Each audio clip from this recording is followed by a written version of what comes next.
এখন আপনি যদি কোন হুজুর যদি ঘুমের তুড়ে আটটা তাহলে তার মুসলমান ফাঁক আছে। হুজুর যদি ঘুমের তুইটা দিয়ে আমরা দিই টয়লেটও যাই ঢিলা কুলুক লইয়া না হইলে টিস্যু পেপার লইয়া তেদি উঠে বিড়ি জড়াইলায় তাইলে এখনো কিন্তু ফাঁক আছে। হুজুর তে গৃহস্থ করতে গেলে গুসলিং দি দিয়ালা ফাঁক আছে। হুজুর তে কস কাটতে কাটতে আরেকবার আর খেতে পারে ঢুকালা তাইলে হ্যাঁ ফাঁক আছে। হুজুর তে কাষ্ট ব্যস্ত লইলে 950 গ্রাম দিয়া কেজি বেছে তৈলে ফাঁক আছে। হুজুর এবার 1 মাসের লেগে বাহি কইয়া 2 মাস ঘুরায় হ্যাঁ ফাঁক আছে। সুবহানাল্লাহ কয় না রে। পরে টয়লেটও ঢুকা যতটুকু আলগি দেওয়া দরকার, যতটুকু উদাম করা দরকার আপনি লুঙ্গি এতটুকুই উদাম করতে পারবেন, বেশি উদাম করার কোনো দরকার নাই, ঠিক কিনা? আমরা তারা তো অনেকে ফেসাব করবো গাড়াত ঘরের তে লুঙ্গি আলগি দিয়া লাইছে। আসেনি খাচ্ছ তো আসেনি রে, আসেনি। আমি 4টা কথা কইছি সকাল থেকে, কথা কেন সকাল থেকে, জন্ম থেকে, তারপরে আর কি তা কইছা, হ্যাঁ রান্নাঘর থেকে সংসদ, ঘুম থেকে যাওয়া, ঘুমাইতে যাওয়া থেকে ঘুম থেকে উঠা। কয়টা কাজ কইছিও? এর বাইরে আর কোনো টাইম আসেনি। কথা কোন চেয়ারম্যান সাহেব টাইম আছে? জন্ম থেকে মৃত্যু হেন তো আপনি তো ফুটার ভিতরে ইয়ে ফুটছেন না এটার ভিতরে। জন্ম থেকে মৃত্যু আর কোনো বাইরে টাইম আছে? আমরা সকাল থেকে সন্ধ্যার বাইরে টাইম আছে। এরপরে আবার যদি কি করে রান্নাঘর থেকে সংসদ ভবন আমরা দূর দূর দূর পর্যন্ত তো এই ঘুমাইতে থেকে ওটা ঘুমাইতে যাওয়া, এর বাইরে কোনো কাম নাই। এর ভিতরে যতগুলা কাজ আপনি করবেন, গৃহস্থী করবেন, খাওয়া দাওয়া করবেন, বিয়া করবেন, বাচ্চা কাচ্চা হইব, নাইনাত করইব, দোকানদারি করবেন, তারপরে কি আপনি চাকরি করবেন, আপনি ব্যবসা করবেন, আপনার ফিরালি, আপনার ইমামতি, আপনার দোকানদারি, আপনার কন্ট্রাক্টারি, যা কিছু আছে সবগুলো করতে হবে 2টা নিয়মে। কয়টা নিয়মে? বা কথা না, কয়টা নিয়মে? একটা হইল বিধান মানবো কার? আল্লাহ। তরিকা মানবো কার? নবী। সুবহানাল্লাহ কয় না রে। তাইলে বিধান মানবো আল্লাহ, তরিকা মানবো নবীজি। এই ঘুমের থেকে উঠা ঘুমাইতে যাওয়া পর্যন্ত যেই টাইমটা আমরা ফায়াম, জন্ম থেকে মৃত্যু পর্যন্ত যেই টাইমটা আমরা ফায়াম, সকাল থেকে সন্ধ্যা পর্যন্ত, রান্নাঘর থেকে সংসদ ভবন পর্যন্ত যেই টাইমটায় আমরা ফায়াম, এটার নিয়ম মতো আল্লাহর বিধান নবীর তরিকা অনুযায়ী কাজে লাগানো, এটার নাম হইল ইসলাম। আর এই ইসলাম যারা মানবো তারা হইল মুসলমান। সুবহানাল্লাহ কথা সহজ আছে। এখন আপনি যদি কোন হুজুর যদি ঘুমের তুড়ে আটটা তাহলে তার মুসলমান ফাঁক আছে। হুজুর যদি ঘুমের তুইটা দিয়ে আমরা দিই টয়লেটও যাই ঢিলা কুলুক লইয়া না হইলে টিস্যু পেপার লইয়া তেদি উঠে বিড়ি জড়াইলায় তাইলে এখনো কিন্তু ফাঁক আছে। হুজুর তে গৃহস্থ করতে গেলে গুসলিং দি দিয়ালা ফাঁক আছে। হুজুর তে কস কাটতে কাটতে আরেকবার আর খেতে পারে ঢুকালা তাইলে হ্যাঁ ফাঁক আছে। হুজুর তে কাষ্ট ব্যস্ত লইলে 950 গ্রাম দিয়া কেজি বেছে তৈলে ফাঁক আছে। হুজুর এবার 1 মাসের লেগে বাহি কইয়া 2 মাস ঘুরায় হ্যাঁ ফাঁক আছে। সুবহানাল্লাহ কয় না রে। মুসলমান তাইলে পরিপূর্ণ ইমানদার যদি হইতে চাও, তুমি সকাল থেকে কেমনে ঘুম থেকে উঠবা?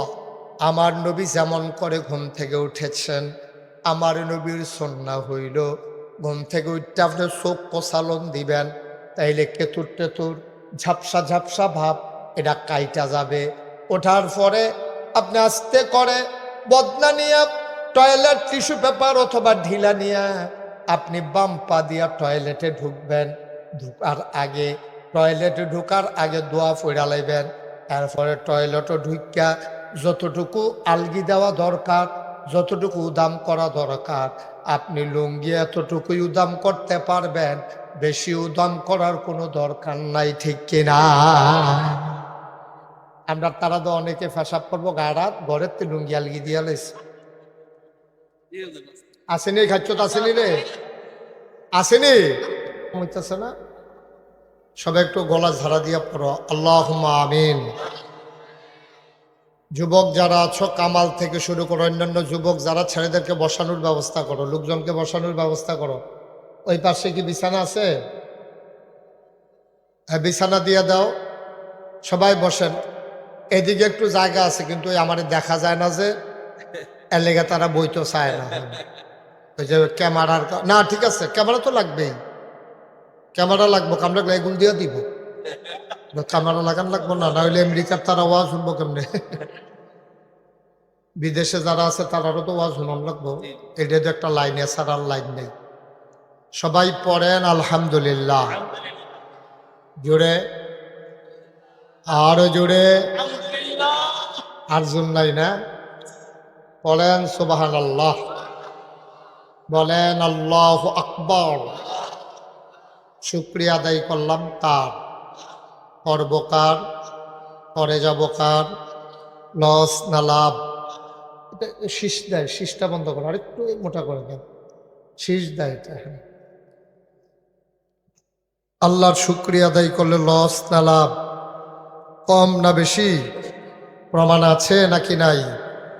আমার আল্লাহ রাব্বুল আলামিন কুরআনুল কারীমে কত সুন্দর করে ওয়াজ করে দিলেন, লা ইন শাকারতুম লা আযীদান্নাকুম।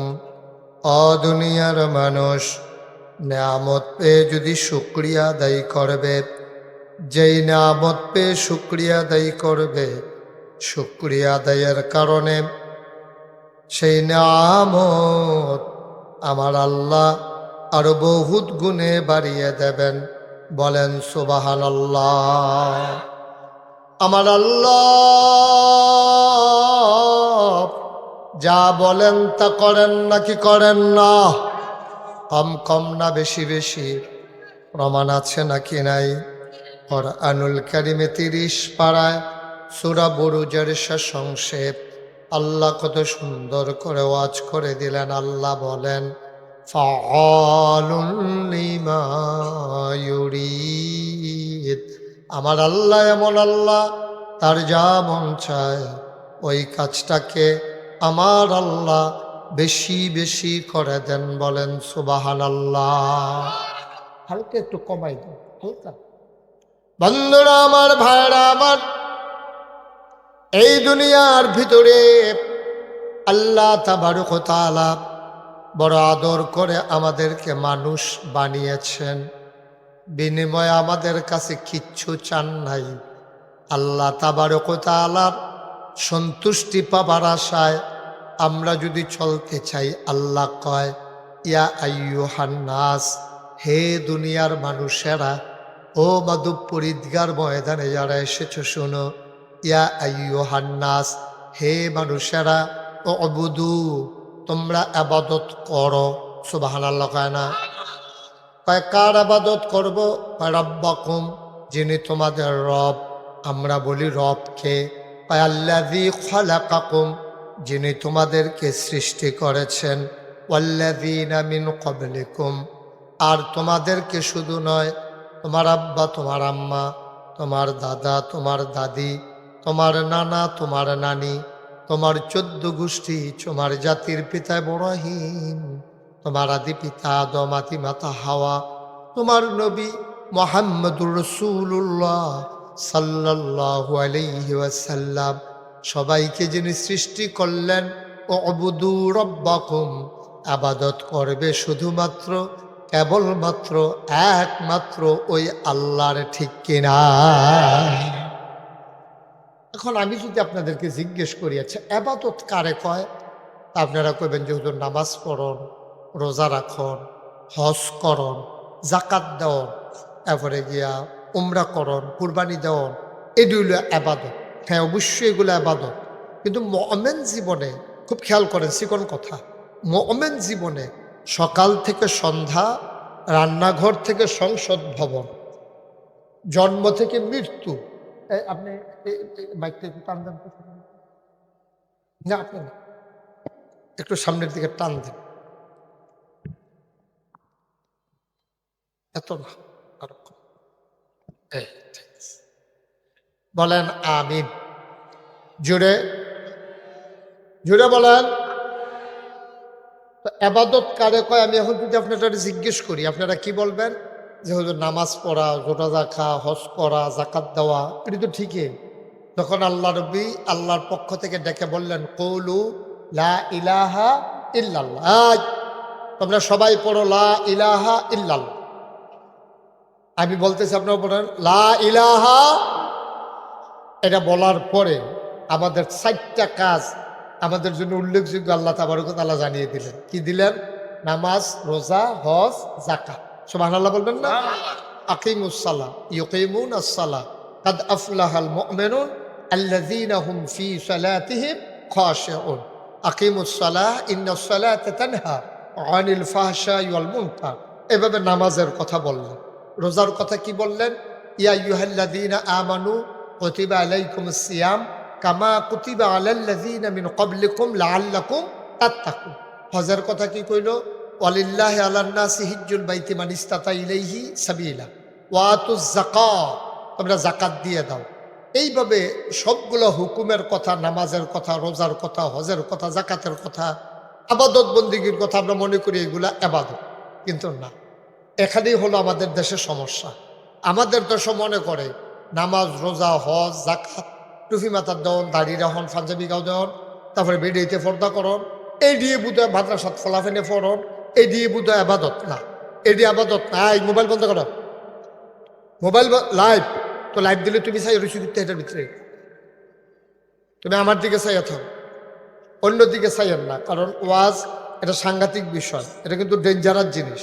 ওয়াজ হইল এরকম, এটা যার দিকে চাইবেন আপনার তার কথাই মনে পড়বো। আপনার ট্রাক্টরের দিকে চাইয়া জীবনে কোনো রিক্সা লইয়া চিন্তা করতেন না।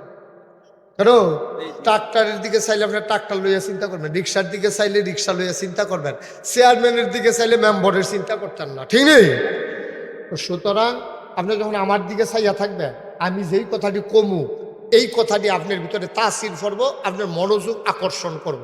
আপনি যদি সাইডো ফেল সকর বকর চান, এফেল এফেল চান, তৈলে কি হইতো না, মনোযোগ থাক। আমিন কর না কেন? জোরে বলেন, আরো জোরে। কি তোরা মাধবপুরে ফলাফেন কি রকম হইস তোরা? আওয়াজ কম এমনি হুড়ো হুড়ো করো, রাস্তার মধ্যে দেখি ইয়ে বা কন্ট্রাক্টরের লোক ঘুষে ঘুষি লেগে গেলাম, তখন আওয়াজ কো হ বলো আমি পারবো, এতান্ডে ঘুষে ঘুষি করতে পারবো। বার হাবা বলো। তাহলে যেই কথাটা কইতাম ইসলাম, আমরা মনে করি এই দিয়ে আবাদত, কিন্তু আসলে এই এত শুরু না আবাদত। একটা মানুষের জন্ম থেকে মৃত্যু, খেয়াল করেন, একটা মানুষের জন্ম থেকে মৃত্যু, রান্নাঘর থেকে সংসদ ভবন, সকাল থেকে সন্ধ্যা, আর বাকি রইল কি ঘুম থেকে উঠা, ঘুমাইতে যাওয়া, মাঝে যত কাজ আছে সবগুলা কাজ আল্লাহর বিধান মতো করা, নবীর তরিকা অনুযায়ী করা, এইটাই হইল ইবাদত। বলো সুবহানাল্লাহ।